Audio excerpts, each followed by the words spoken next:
안녕하세요. 약장수입니다. 지난 2월 초에 구글이 주식 분할을 발표했고, 지난주에는 아마존이 주식 분할을 발표했습니다. 두 종목 모두 2,000불이 넘는 비싼 주식들이었는데요.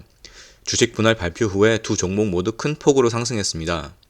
오늘 영상에서는 주식 분할이 주가에 미치는 영향에 대해 살펴보고, 마지막에는 주식 병합에 대해서도 살펴보겠습니다. 마침 뱅크 오브 아메리카에서 주식 분할에 대해 좋은 자료가 나와서 뱅크 오브 아메리카의 자료 위주로 살펴보겠습니다. 주식 분할이라는 것은 발행 주식수를 늘리고 이에 비례해 주가를 낮춰 조정하는 것을 뜻합니다. 가령 한 주당 3,000불짜리 주식이 있는데 20대 1로 분할한다고 발표를 했다면 한 주를 20주로 늘리면서 가격은 20배로 낮춰서 150불이 되도록 한다는 뜻입니다. 이렇게 되면 3,000 곱하기 1이나 150 곱하기 20이 똑같이 3,000불이기 때문에 전체 시가총액은 변하지 않습니다. 주식 분할을 하는 주된 이유는 주가가 많이 올랐기 때문인데요. 주가를 낮춰서 소액 주주들에게 접근성을 높이는 일종의 주주 친화 정책입니다. 아마존이 3,000불 할 때에는 한 주 사기가 부담스러웠지만 이게 150불이 되면 소액 투자자들도 부담 없이 매수를 할 수 있게 되는데요. 이렇게 주식에 대한 접근성이 높아지면 유동성이 증가하는 효과를 누릴 수 있습니다. 주식을 사려는 사람이 많아지면 당연히 주가는 오르게 됩니다. 그래서 뒤에 데이터를 보여드리겠지만 주식 분할을 하는 기업들이 주가는 많은 경우 올라갑니다. 기업이 발행 주식수를 늘려주는 행위에는 영어로 오퍼링이라고 불리는 증자도 있습니다.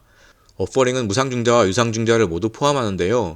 개인적으로는 미국 기업들이 일반 주주들을 대상으로 무상증자를 하는 경우는 거의 보지 못한 것 같습니다. 무상증자는 기업이 배당 대신에 주식으로 지급하는 것을 뜻하고요. 유상증자는 기업이 자본 확충을 위해서 쉽게 말해서 돈이 필요하기 때문에 주식을 신규 발행하는 것을 뜻합니다. 두 경우 모두 기업의 자산 가치가 변하지 않은 상태에서 발행 주식수만 증가하게 되기 때문에 한 주당 자산 가치가 줄어들게 됩니다. 이걸 희석, 영어로는 다일루션이라고 합니다. 예를 들어 자산이 1빌리언이고 유통 주식수가 100밀리언인 기업이 있다고 가정할 때 이 기업이 10밀리언의 주식을 신규 발행했습니다. 그러면 주당 자산 가치가 10불이었는데 9.09불로 줄어들게 됩니다. 따라서 시장은 이를 반영해서 주가가 하락하는 경우가 많습니다. 특히 유상증자의 경우 돈이 필요해서 하는 것이기 때문에 주가는 희석되는 비율보다 더 크게 하락하는 경우가 많습니다. 중소형 바이오에 투자하시는 분들은 보통 1년에 한 번 정도는 유상증자를 예상하셔야 합니다. 이제 주식 분할이 어떤 것인지 아셨으니 주식 분할이 과거 주가에 어떤 영향을 미쳤는지를 뱅크 오브 아메리카의 자료들을 통해 살펴보겠습니다. 뱅크 오브 아메리카가 1980년 이후 주식 분할을 한 기업들의 사례를 모두 모아서 통계를 냈는데요.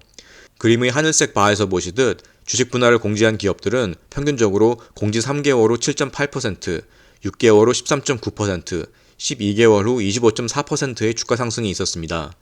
반면 S&P 500은 같은 기간 훨씬 적은 폭으로 상승했습니다. 모든 종목들이 주식 분할 후 상승한 것은 아닙니다.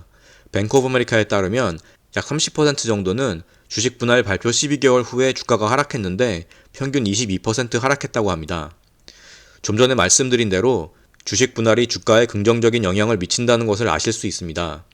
주식 분할 후 주가가 상승하는 이유는 앞서서 말씀드린 유동성의 증가 외에도 모멘텀이 있습니다. 주가 상승 모멘텀이 있는 기업이 주가가 비싸지고 주식 분할을 하면서 그 모멘텀을 배가시키게 되는 것입니다. 이 그림은 주식 분할 공지 12개월 후 섹터별 퍼포먼스인데요. 임의소비재, 정보기술, 헬스케어 순으로 높은 퍼포먼스를 보이는 것을 아실 수 있습니다. 퍼포먼스는 아래에 있는 X축인데 임의소비재의 경우 거의 40%에 가까운 주가 상승이 있었습니다. 여기서 함께 보실 부분이 하늘색 바인데요. 이건 전체 주식 분할을 한 기업들 중 해당 섹터의 비중입니다. 보시면 주식 분할 후에 주가가 많이 오른 섹터들이 하늘색 바도 더 오른쪽으로 가 있는 것을 보실 수 있습니다. 앞서서 주식 분할을 하는 주된 이유가 주가가 비싸졌기 때문이라고 말씀드렸는데요. 주가가 비싸졌다는 건 주식 분할 전에 이미 주가가 많이 올랐다는 뜻입니다. 이렇게 많이 오른 주식들이 주식 분할을 하고 분할을 하면 더 오르는 선순환 구조가 있기 때문에 퍼포먼스가 좋은 섹터에서 더 많은 주식 분할이 있었다고 생각할 수 있습니다. 다음 그림은 주식 분할을 발표한 S&P 500 기업들의 연도별 추이입니다. 보시면 2010년 전후로 주식 분할을 발표한 기업 수가 크게 줄어든 것을 볼 수 있습니다. 최근 5년간은 주식 분할이 28건밖에 없었습니다. 반면에 가장 주식 분할이 활발했던 1996년부터 2000년 사이의 5년간은 무려 346건의 주식 분할이 있었습니다. 최근 5년간은 주식 분할 발표 후 12개월 퍼포먼스가 20.9%로 전체 평균 25%를 살짝 밑돌고 있습니다. 주식 분할 횟수가 2010년 전후로 크게 줄어든 이유는 리포트에도 나와 있지 않아서 저도 잘은 모르겠는데요. 다만 이 무렵 주도주로 떠오른 팡 기업들의 주가가 1000불이 넘어가도 주식 분할을 하지 않았고, 버크셔 해서웨이처럼 한 주에 몇십만 불 하는 주식도 분할을 하지 않으면서 비싼 주식이 일종의 명품 취급을 받는 트렌드가 생긴 것 같습니다. 또한 ETF가 대중화되면서 개미 투자자들이 굳이 비싼 주식을 살 필요성이 줄어들었고, 대형 기업들이 주식 분할을 하는 주된 요인 중 하나였던 다우 산업지수의 편입이 팡이 주도주로 자리 잡으면서 중요성이 줄어들었고, 특히나 최근에는 전자 트레이딩 시스템의 발달로 주식을 소수점으로 사는 것도 가능해진 점도 주식 분할이 2000년대 이후 크게 줄어든 데에 한몫한 것 같습니다. 보시는 그림은 몬스터 베버리지의 최근 25년간 주가인데요. 여기 S라는 표시가 주식을 분할한 시점입니다. 2005년과 2006년경에 주식을 분할을 했고 2012년과 2017년에도 했습니다. 굉장히 자주 주식 분할을 한 것을 보실 수 있는데요. 대부분 2대1이나 3대1 분할 같이 비율이 크지 않은 분할이었습니다. 예전에는 기업들이 주가가 100불만 넘어가도 이렇게 주식 분할을 자주 했던 것 같습니다. 아래쪽을 보시면 거래량인데요. 주식 분할을 한 전후로 거래량이 크게 증가하는 것도 볼 수 있습니다. 보시는 표는 1980년대부터 10년 단위로 중요한 주식 분할을 각 10년 단위로 3개씩 골라나온 표입니다. 그리고 각 주식 분할 공지 전과 후의 12개월간 주가 수익률을 적어놨습니다. 보시는 대로 대부분의 기업들이 주식 분할 발표 전 12개월 동안 큰 폭의 주가 상승이 있었습니다. 2010년대의 세 기업을 제외하면 모두 최소 40% 이상 상승했고 주식 분할 후에도 역시 최소 40% 이상 상승했습니다. 요즘은 찬밥 신세인 바이오젠이나 길리어드 사이언스의 리즈 시절을 엿볼 수도 있습니다. 앞선 표에 있던 기업들 중 주식 분할 발표 후 12개월간 세 자릿수 상승한 AMD, 발레로 에너지, 익스피디아의 주식 분할 발표 전후 주가 그래프입니다. 나와 있는 주가가 주식 분할 전에 모두 10불 내외인데 이건 주식 분할 후 보정 가격이라서 그렇습니다. AMD의 경우 20배를 해주면 분할 전에 약 100불 정도였습니다. 1982년이라는 것을 고려하면 아마도 요즘에 1000불 이상이 되지 않을까 싶습니다. 뱅크 오브 아메리카는 2000년대 이후 점차 줄어들고 있는 주식 분할이 구글과 아마존의 발표로 다시 증가 추세가 될 것으로 전망하고 있습니다. 그리고 주식 분할을 할 만한 주가가 비싼 기업 리스트를 제시하고 있습니다. 뱅크 오브 아메리카에 의하면 한 주가 500불이 넘는 S&P 500 종목은 총 22개가 있습니다. 이 기업들의 시가총액의 합은 5.7 트릴리언 달러이고 이는 S&P 500 전체 시가총액의 15.5%에 해당합니다. 표에 보시면 NVR이라는 회사의 주가가 4,800불로 가장 비싸고 그 뒤로 아마존과 구글이 있습니다. 아마존과 구글 밑으로는 부킹홀딩스, 오토존, 치폴레, 메틀러 톨레도가 1000불을 상회합니다. 이 기업들이 뱅크 오브 아메리카의 전망대로 구글과 아마존을 통해서 주식 분할이 주가를 부양할 수 있다는 것을 확인한다면 자사주 매입보다 비용이 적게 드는 주식 분할을 주주 환원 정책으로 사용할 수 있을 것 같습니다. 리포트는 스핀오프, 한국말로 분사가 주가에 미치는 효과도 다루고 있습니다. 한국에서 인적 분할과 물적 분할로 인해서 말이 많은 것으로 알고 있는데요. 그림에서 제시하는 스핀오프는 기존 주주들에게 분사한 기업의 주식을 나눠주는 인적 분할에 해당합니다. 1980년 이후 S&P 500 기업의 분사는 총 226건이 있었는데요. 모기업과 스핀오프 기업의 12개월 평균 수익률은 각각 18.8%와 16.6%로 같은 기간 S&P 500이 7.6%를 상회했습니다. 모든 기업들이 스핀오프 후에 주가가 상승한 것은 아닌데요. 12개월 후에 주가가 상승한 모기업과 스핀오프 기업은 각각 64%와 55%로 절반이 조금 넘는 수준이고 모기업이 상승한 경우가 더 많았습니다. 그리고 12개월 후 주가가 하락하는 경우 평균 마이너스 25% 하락했습니다. 최근 대형 제약회사들의 분사가 유행인데요. 한때는 대형 제약사들이 사업을 다각화하면서 몸집 불리기에 나섰던 때도 있었지만 최근에는 혁신 의약품 개발에 집중하기 위해서 일반 의약품이나 복제약, 소비재 분야를 분사시키고 몸집을 가볍게 하는 추세입니다. 가장 최근에는 지난해 머크가 분사를 했고 최근에 존슨앤존슨과 GSK가 소비자 분야의 분사를 발표했습니다. 뱅크 오브 아메리카의 리포트는 여기까지인데요. 리포트에는 나오지 않았지만 주식 분할이 있다면 주식 병합도 있습니다. 주식 병합은 주식 분할의 반대인데요. 발행 주식수를 줄이고 이에 비례해서 주가를 높여 조정하는 것을 뜻합니다.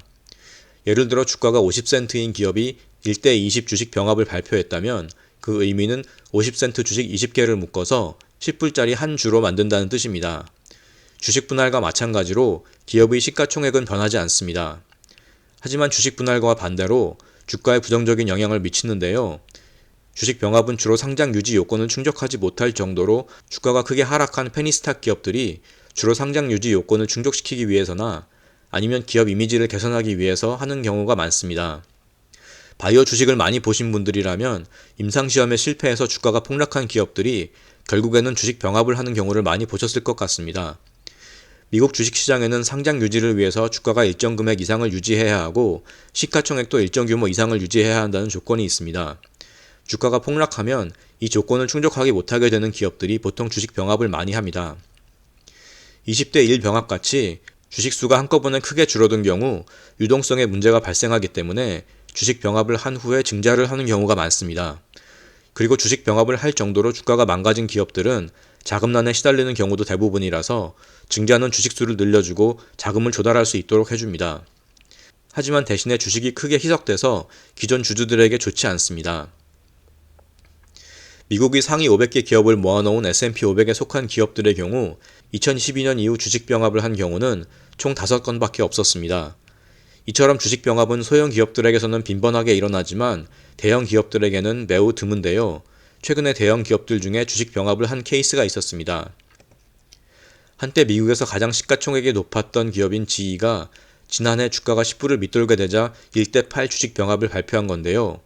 GE의 경우 상장 요건 미달 때문은 아니고 페니스탁으로 전락한 기업 이미지 때문에 내려진 결정이었습니다. 다행히 주식 병합 발표 이후로 주가가 크게 더 빠지지는 않았습니다. 반면에 페니스탁들 중에는 주식 병합을 지속적으로 하면서 생명을 연장해가는 기업들도 많이 있습니다. 그중 하나가 트랜스 엔테릭스에서 사명을 변경한 수술용 로봇 제작 기업 어센서스 메디컬인데요. 차트에 S로 표기된 곳이 주식 병합을 한 시점입니다.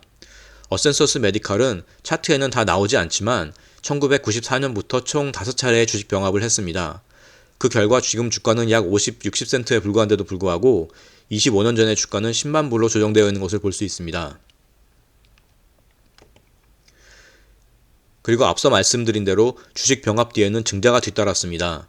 홈페이지에 2008년 이전 보도자료가 올라와 있지 않아서 다 확인하지는 못했지만 최근 2차례의 주식 병합 후에는 얼마 지나지 않아서 증자 발표가 있었던 것을 확인할 수 있습니다. 이렇게 주가가 잘 올라가는 기업은 주식 분할과 추가 상승의 선순환이 되는 반면 주가가 계속 흘러내리는 기업은 주식 병합과 뒤따르는 증자의 악순환에 빠지는 것이 일반적인 패턴입니다.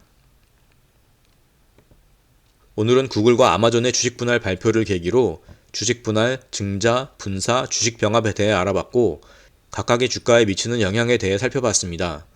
정리해보면 일반적으로 주식 분할과 분사는 주가의 호재, 주식 병합과 증자는 악재로 볼 수 있습니다.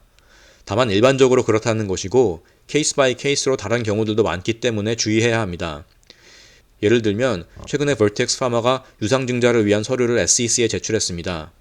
벌텍스 파마는 현재 역대 최대의 현금을 보유한 상태입니다.